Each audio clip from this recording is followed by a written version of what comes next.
So let's talk about basic uchikomis, and we're going to use Soto here as an example. It came up in one of the comments on one of the other videos. Hopefully this answers your question.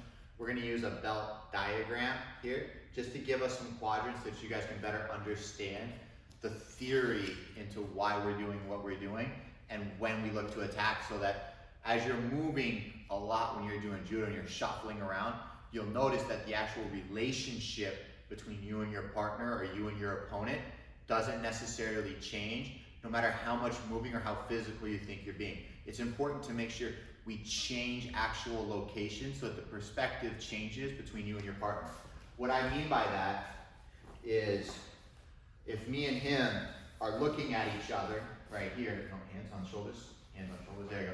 If we're looking at each other and we start circling, right, and we're circling, the actual relationship between me and him isn't changing, right? So if I try to do a Soto here and it doesn't work, and then we try to do a Soto here, it's not going to work. And if I try to do a Soto here, it's not going to work because the relationship in our body positionings hasn't moved, okay? So to better understand that, we're going to use a diagram. So why don't you take that in and then walk it straight down this line.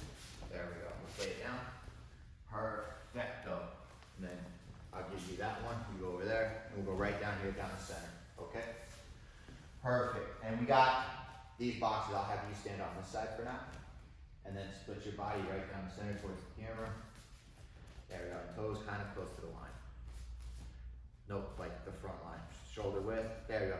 Just getting my partner here warmed up. He's actually never used the belt diagram before, okay? So, what we have are different quadrants right now, okay? I have my quadrants, which are divided by the black line, okay? These are on my side, and I have a left and I have a right, okay? My partner, on the other hand, has his quadrants on his side of the black line, and he also has a right and a left, okay, for him. The important thing to pay attention is you are safe as long as your partner has not entered your quadrant, okay? Meaning that if I try to do any throw where I am in my own quadrant, it's gonna be very, very difficult. You always wanna make sure you have an advancement coming through, and we're talking about the very basics here. That way you can get your partner off balance. Now, if we turn it turn this way, so you're using the blue belt. Now, if the blue belt represents the divide between my quadrant and his quadrant, okay? Where this is my side and that is his side, and I have box 1 and box 2, my left and right. Sometimes when you're talking about very advanced techniques, okay, as you get into like international and Olympic level judo, the quadrants are actually working in a sphere, meaning that there's a line coming straight up the top. And if I can get my partner's center of gravity, bend at the waist, over where his heart is now in my, relax, lean forward, you're okay, lean forward, over, see how I can get him off balance? His heart has to cross that quadrant line. If his shoulders are on the line, he can stand here.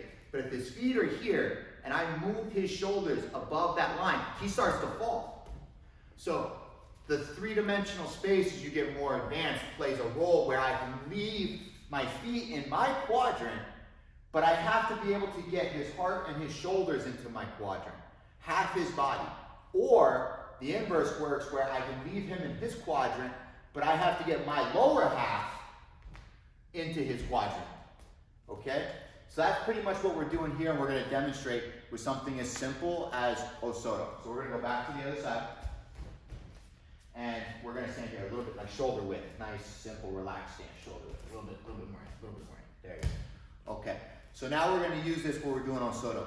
The big problem people have is they either A, make it too complicated, or B, don't have enough understanding, okay? So if I'm standing in front of my partner, I can't do Soto. Soto is a rear-facing throw, which means I need to throw him backwards. I don't want to throw him to the side. And the way we can see that is by the quadrant, meaning if I go here and I step and I sweep because I'm cutting him at that 45, you can see my momentum going from quadrant, right, all the way to his opposite quadrant. You can see that momentum shift coming through at the angle. But Osoto's a backwards throw. So what we want to do is we want to hit him going backwards, okay? So if I'm standing in this quadrant and I want to do Osoto, how do I get my momentum going to his rear if I'm standing over here?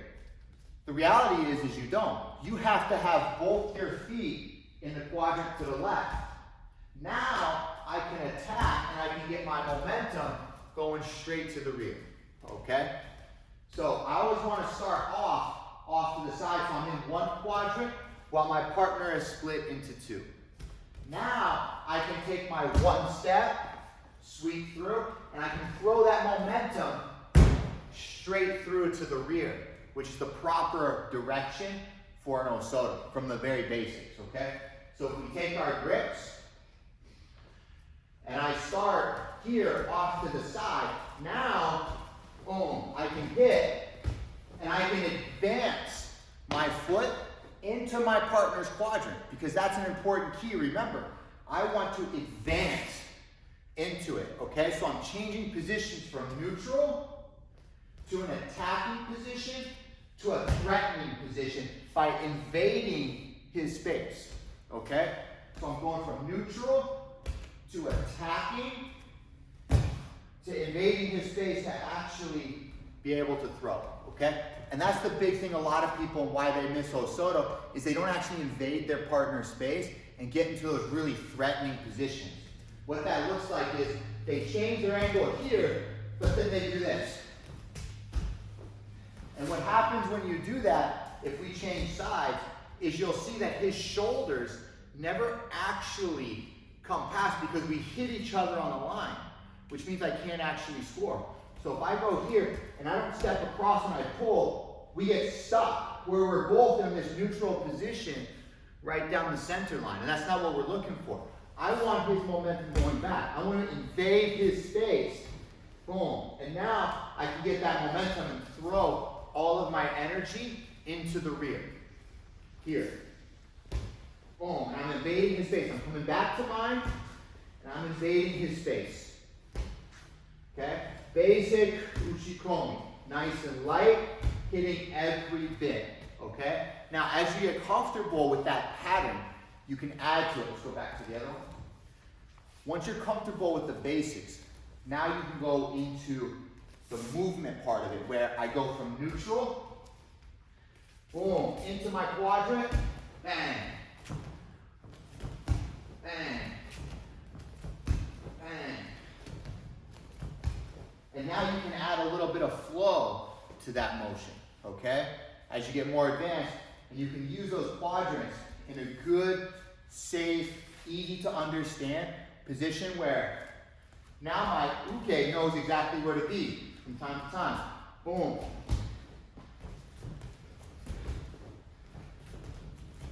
Boom. Boom. Okay?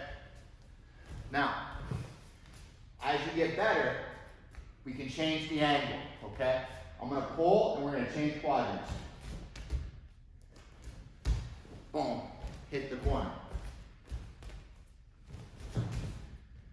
Foot transitions right into my quadrant. I don't want to fire from here because I'm overextended. Shuffle it over the line, make the attack. Come back. I have to change the relationship, okay? I can't be here. It's off at the wrong angle. My momentum's going the wrong direction. Yeah. Make the attack, okay? So that's a good practice for a very basic understanding of like the different levels and the understanding you need to have. Gotta fix it first. Okay. From the different levels that you have to understand in order to pull off a throw, like Soto Gari. And that works for almost any throw where you really want to think about the relationship between you and your partner and how you're going to get the most leverage and the most bang for your buck, where you can explode in the right direction and throw anybody in the world.